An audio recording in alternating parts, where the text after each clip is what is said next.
I'm going to start my speech with a simple question. Have you ever been a bully? Even if the answer is no, I'm sure every one of us here today have witnessed bullying, and some of us, we have even gotten involved in it. Today, I've gotten to muster my courage to tell you guys that I used to be a bully.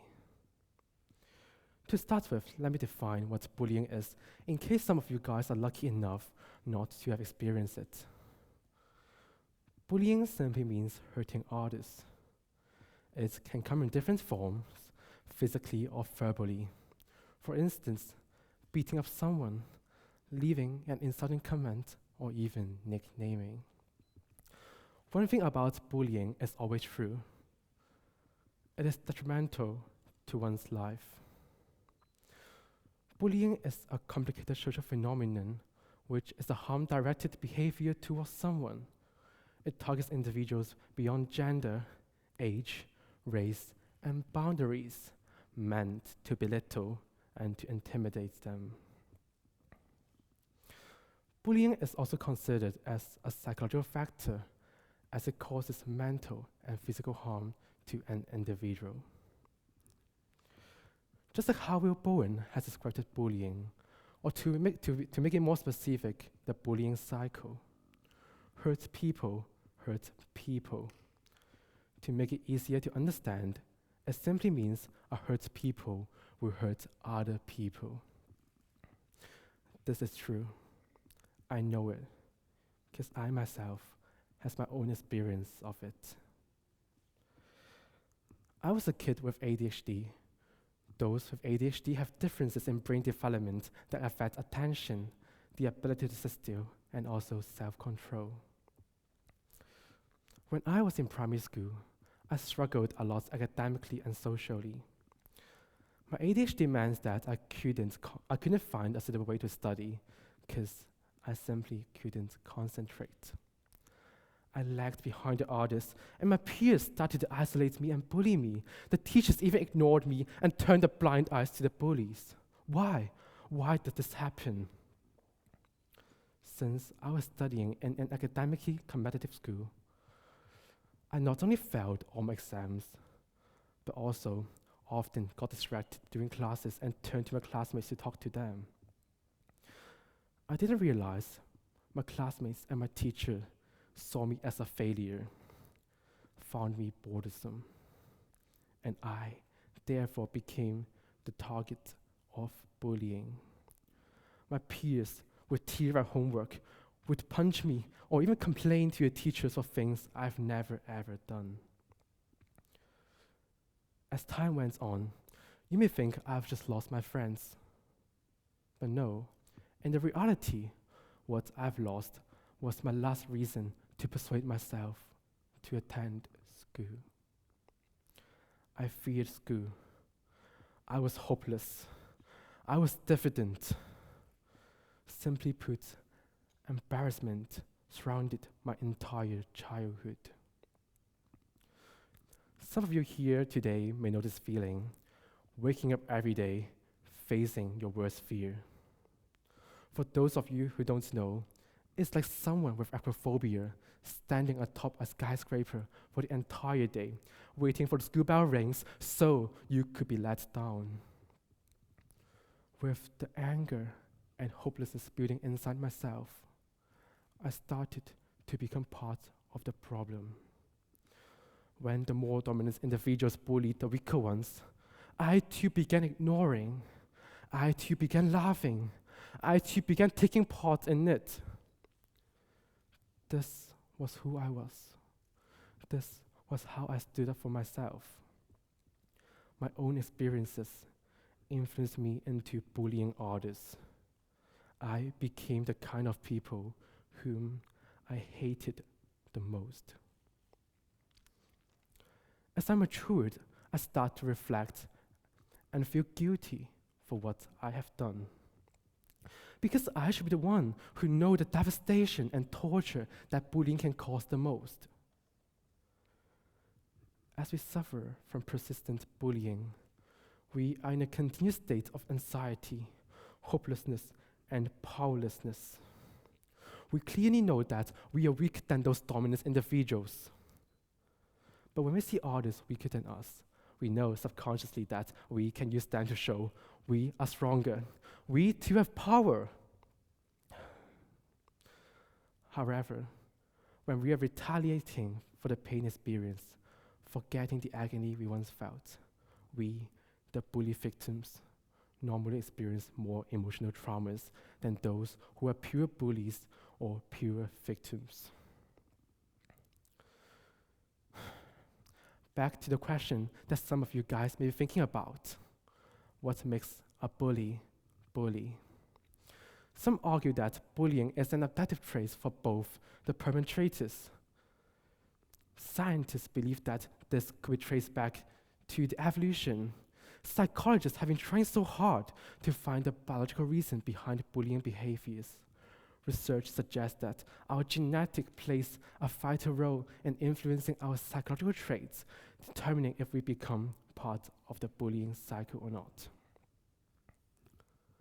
This is the HTTLPR gene, immediate stress and depression in our body. The gene codes for the transporter for serotonin, which is a neurotransmitter that mediates our sleep, mood, and digestion. The transporter is used to move the serotonin from the gap between the nerves, which is known as the synapse, back to where it has been secreted, so it can be reused. As you all know, with most of our bodies, half of our genes come from a father and half from a mother. The combination of the short variant makes our body, the short variant is less efficient and makes our body more aggressive and provocative. There are two main variants of the HTTLPR gene that you need to know about, the short variant and the long variant.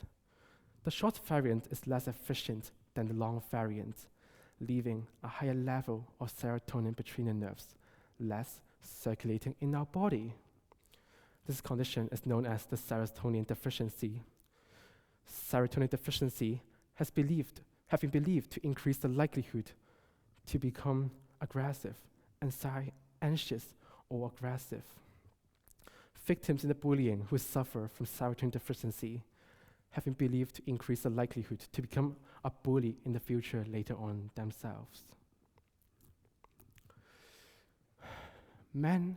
People think men are more aggressive bullies. This is not just a stereotype. Evolutionary biologists believe that this could be traced back to the evolution of humans. Thousands of years ago, food wasn't something you can simply buy from Tesco or Sainsbury's. People needed to hunt, which is quite a physically demanding task and requires a lot of strength. This need to survive caused men to evolve with a much higher level of testosterone compared to women. Testosterone is a hormone that makes people, especially men, more aggressive and provocative, and therefore men can always become a more aggressive bullies.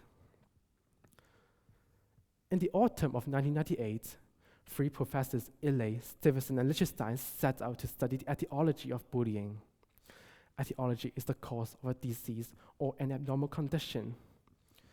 In this case, it's the cause of aggressive and non-aggressive antisocial behaviors. The researchers mailed out questionnaires to parents of twins aged 7 to 9 in Sweden and parents of twins aged 8 to 16 in the UK. The questionnaires contain a series of questions ranging from the health to the behavior of the twins. This study was the first attempt to unravel and identify the degree of genetic influence and environmental influence on children and adolescents who combined both aggressive and non-aggressive antisocial behaviors. Now back to those questionnaires, of which they received 1,022 back from Sweden and 501 back from the UK. Surprisingly, around a third of twins in Sweden and half of the British twins were identical, and the remaining fraternal. Results were gathered and indicated that our genetic plays a vital role in influencing our aggressive antisocial behavior, much more than non-aggressive antisocial behavior. A significant sex difference was also shown in the etiology of non-aggressive antisocial behavior. Both aggressive and non-aggressive antisocial behavior were frequent in both boys and girls. In boys, it's mainly related to the environmental factor, whereas in girls, it's mainly related to the genetic factor. Parenting style is another critical factor.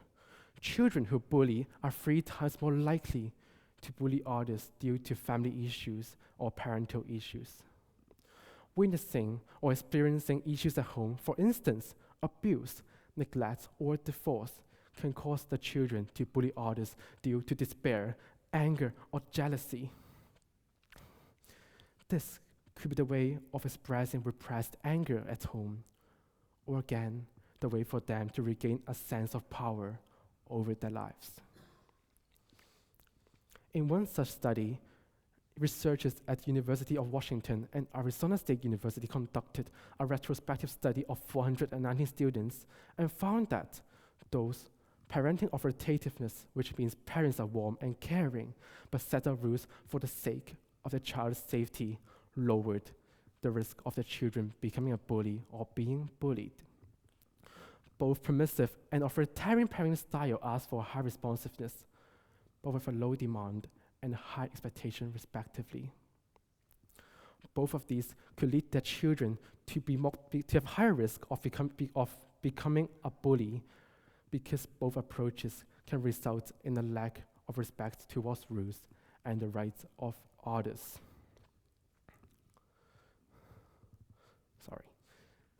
In another research, a 2012 research published in the Journal of Psychotherapy and Rehabilitation has pointed out the seriousness of careless parenting. They investigated online bullying in a group of college students and found out that those with permissive parents have engaged in much more bullying cases than those whose parents are authoritative or authoritarian. Both of this parenting style has decreased the risk for the children to become a bully or the victims of bullying. Taken together, both studies indicated that the best parenting tactic may have fallen in the middle of the spectrum. Indeed, a protective factor against the children becoming a bully or becoming a victim of bullying is having parents who are facilitative. Facilitative parents means they are warm, caring, and responsive, and also provide an appropriate level of autonomy to their children, rather than being overly permissive or controlling. It's not possible to pin the reasoning for bullying on either genetic or how the children have been brought up. Both of these are complexly intertwined, determining if their children will involve in a bullying cycle or not. Needless to say, bullies experience emotional traumas.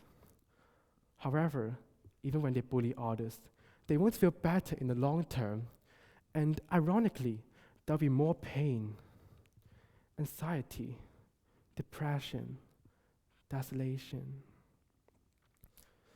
From my own experience, I can tell you that if you are a victim, to overcome the pain from bullying by bullying someone else will never, ever help.